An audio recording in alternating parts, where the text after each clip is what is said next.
0, but that's not a strict binomial. Like, you need to actually have two terms, okay? So 1 and 2, 1 and 2. So terms are just things that are discrete blocks, and these two would be two terms separated by a plus.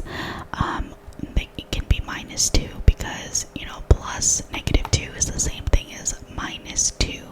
So the plus just keeps it general, but it could be plus or minus. So these blocks that can be separated by pluses or minuses.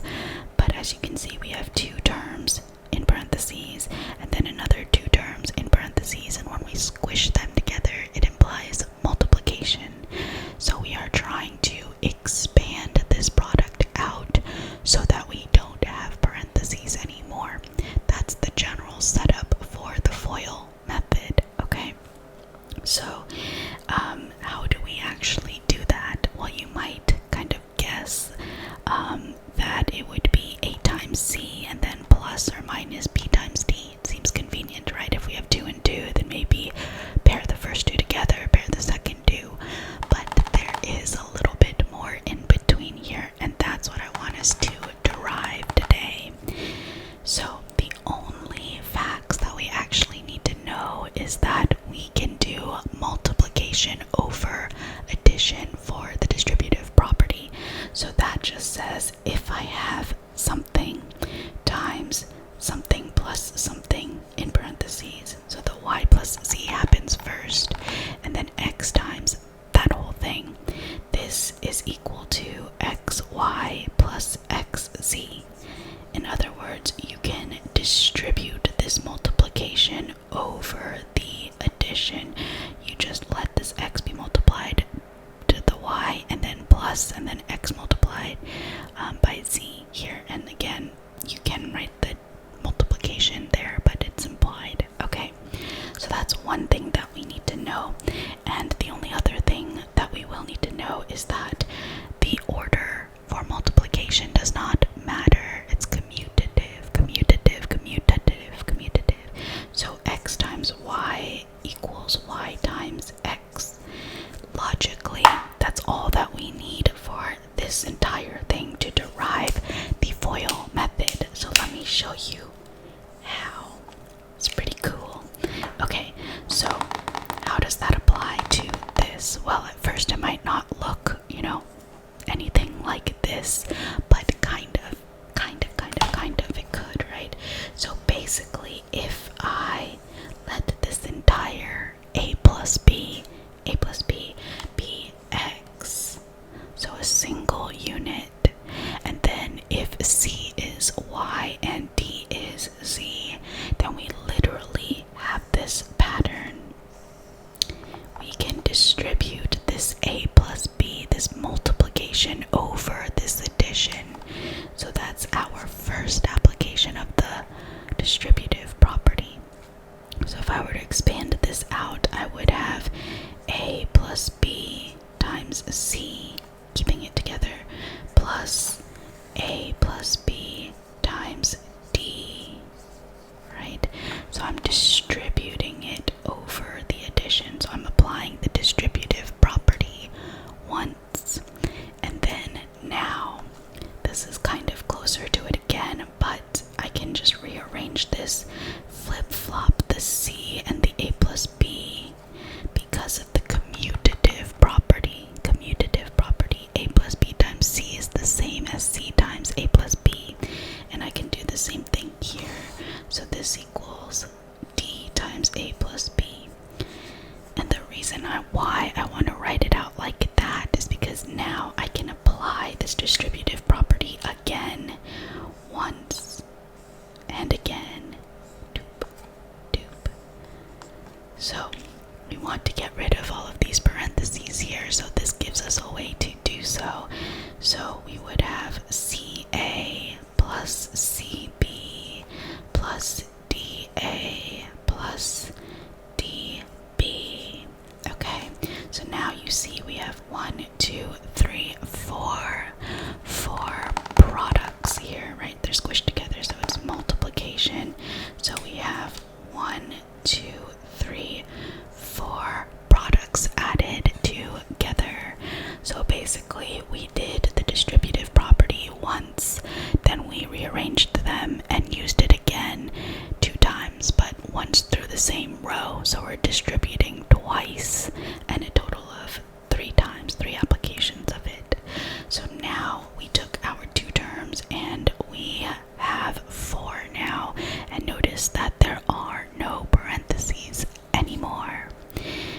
Okay, so who cares about this? Well, let's look at what this actually is. So if we have CA, that's the same thing as multiplying A times C or CA. So I'm just going to clean it up to make our FOIL part more clear. But A times C, and then we have C times B, but that's this part, so I'm going to rearrange this just a little bit. So I should also mention that x plus y equals y plus x. I know this seems like a stretch, but I'm trying to make this into the F.O.I.L. I'll show you in a second.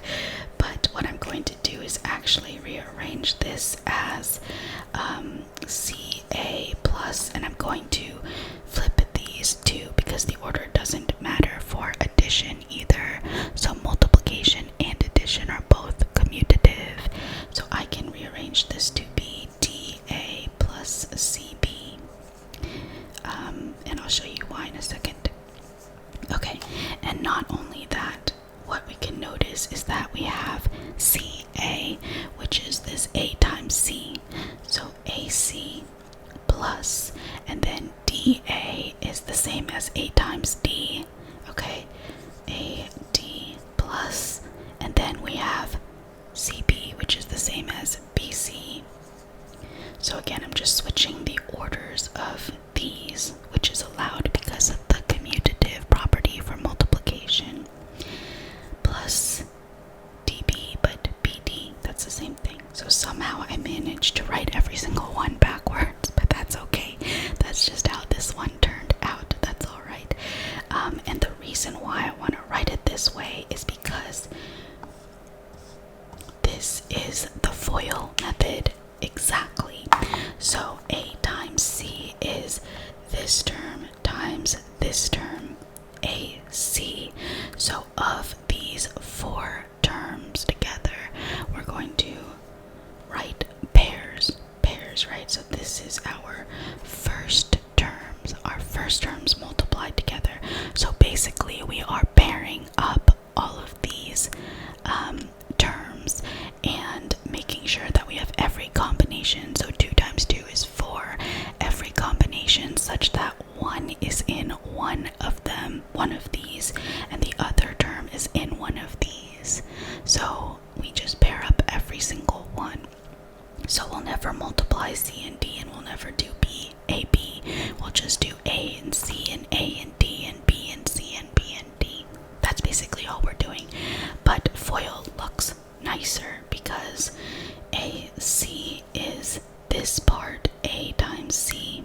Okay, the first terms, the first of each one, plus AD is of these four, the outer two. So that's why we call it O outer. BC are the inner two multiplied together. So of these four, the middle two. So we have the inner terms multiplied together. And then BD is last, the second of each of these binomials. So, we want to make a nice word. So FOIL, first, meaning the first of each one, the outside, the inside, and the last. So this is just one way to visualize how we are pairing everything, but really off the top of your head you could just do A, C, A, D, B, C, B, D. You just want every pair. That's really all it is. But this is just first, outer, inner, and last. So these represent products themselves, and we're going to take the product and then we add between each of these products to get our final answer. So AC plus AD plus BC plus BD, and that's it. Okay, so if anything else gets too confusing, if you don't like this arrow notation or whatever, all you really need to know is that we are expanding this out and we want every possible pair multiplied together, where one term is in this side and one term is in this side. Multiply them and then add those products together. That's it. Okay, so we're using the distributive property twice. Okay, so in general, these A, B, C, D things can be whatever we want them to be. A strict binomial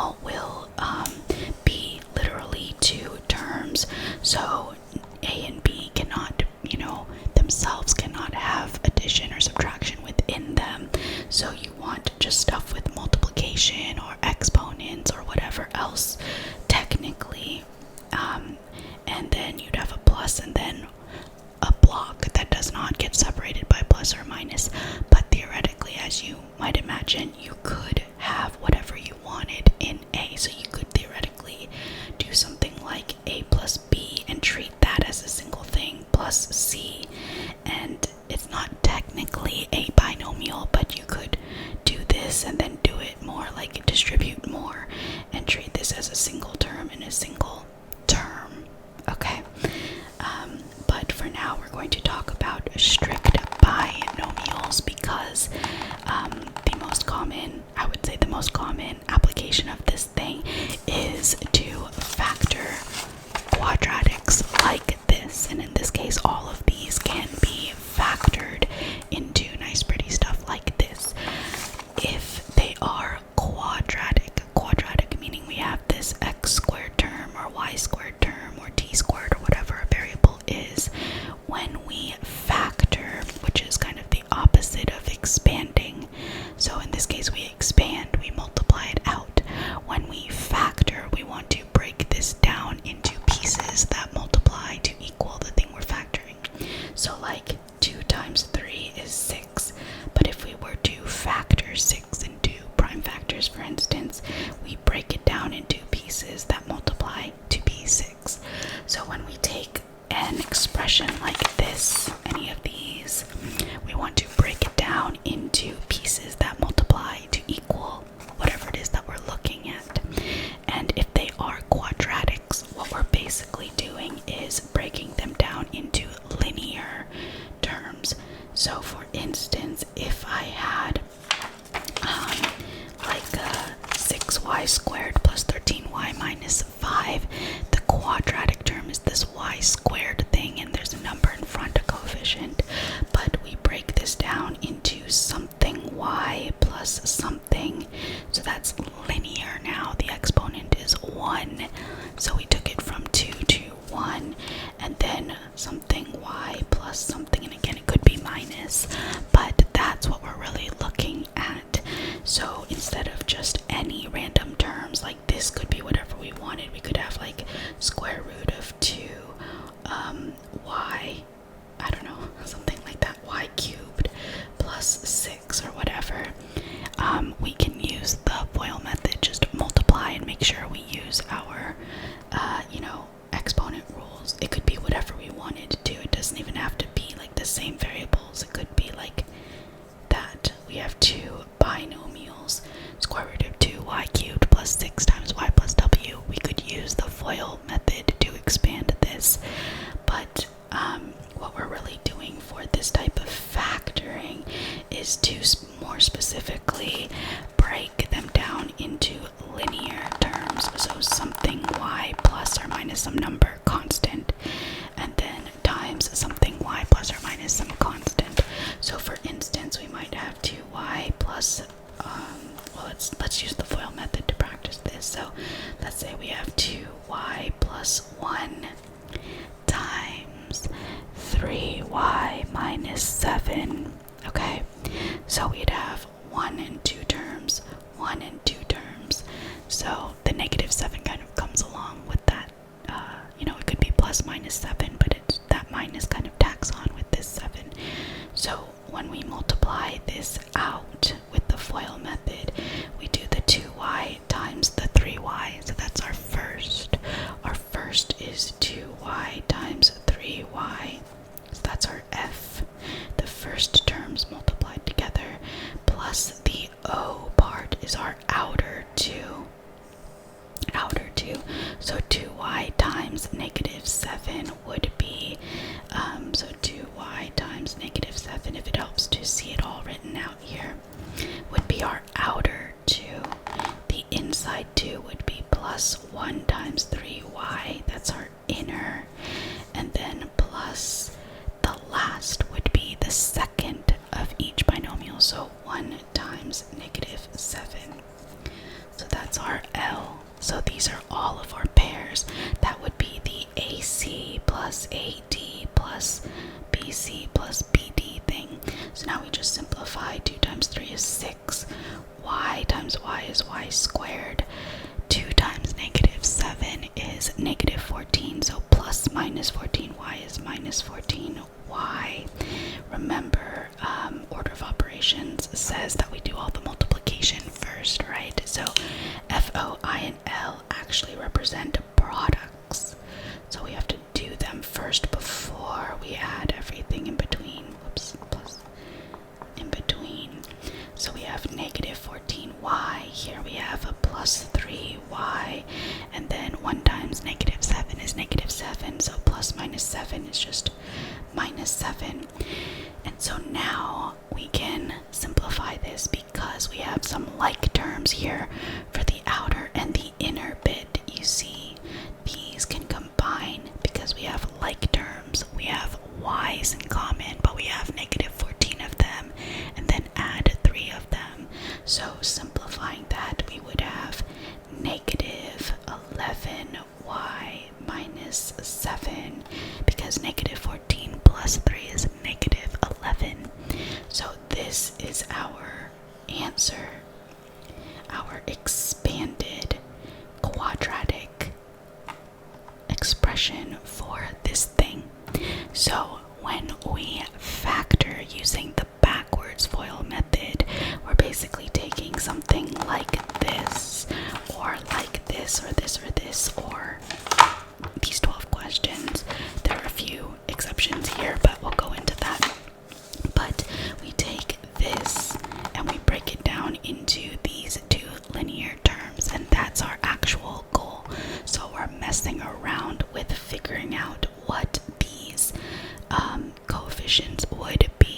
coefficients would be, and also what these constants would be, so that when we multiply this out, we get this. Okay, I hope that that makes sense.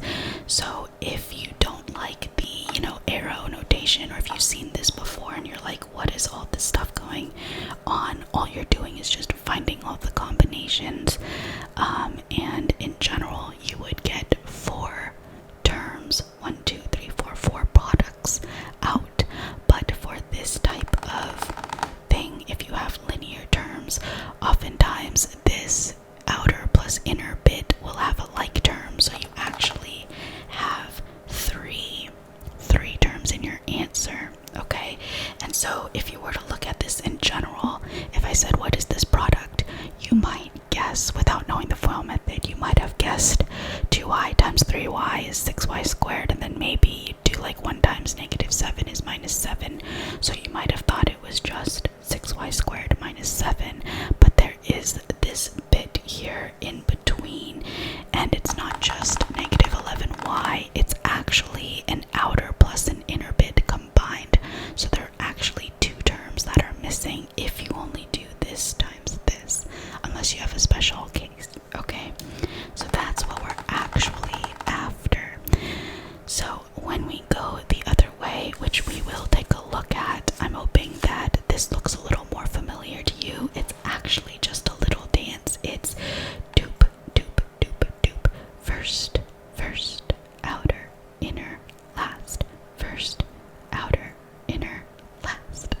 Okay, so what we're basically going to do, going the other way around, is we're looking for these numbers, right? So what you might notice is that the first terms, the y squared part here, breaking it down into linear pieces. So we'll have y and y, or whatever a variable is, in this case y and y, but the numbers in front of that need to multiply to give me 6. So that could be 1 and 6, or 2 and 3, or 3 and 2 in the other order, but something like that. And we need these last terms to give me negative 7, so maybe 1 and negative 7, or negative 1 and positive 7.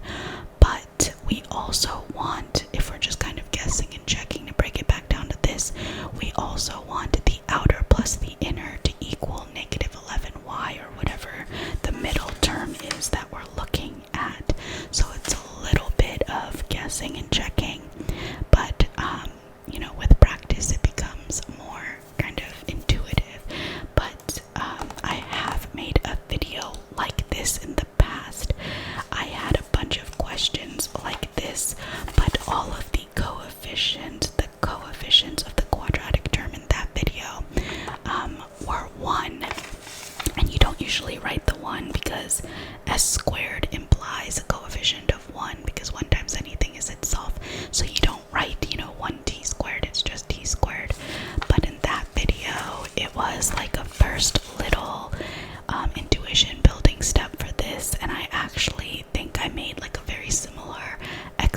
fraction of all of this, just to kind of give us an idea.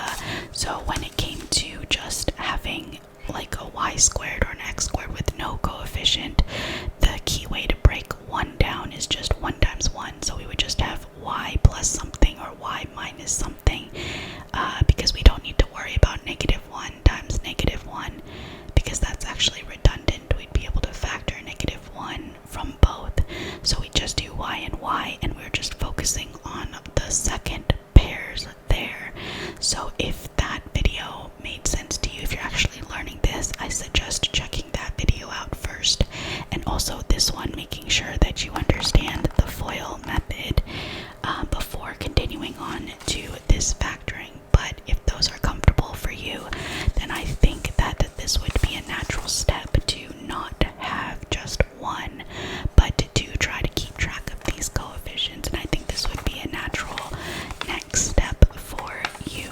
But we will do this soon.